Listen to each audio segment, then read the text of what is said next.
কদমতলী যাওয়ার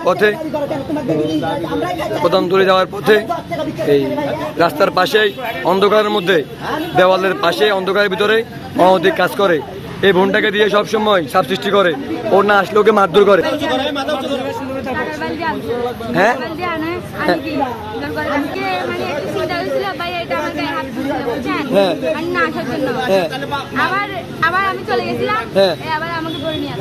এই হলো অবস্থা।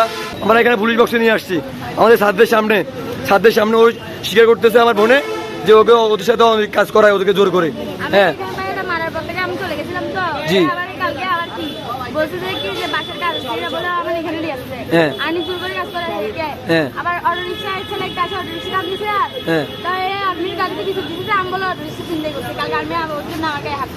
আচ্ছা আচ্ছা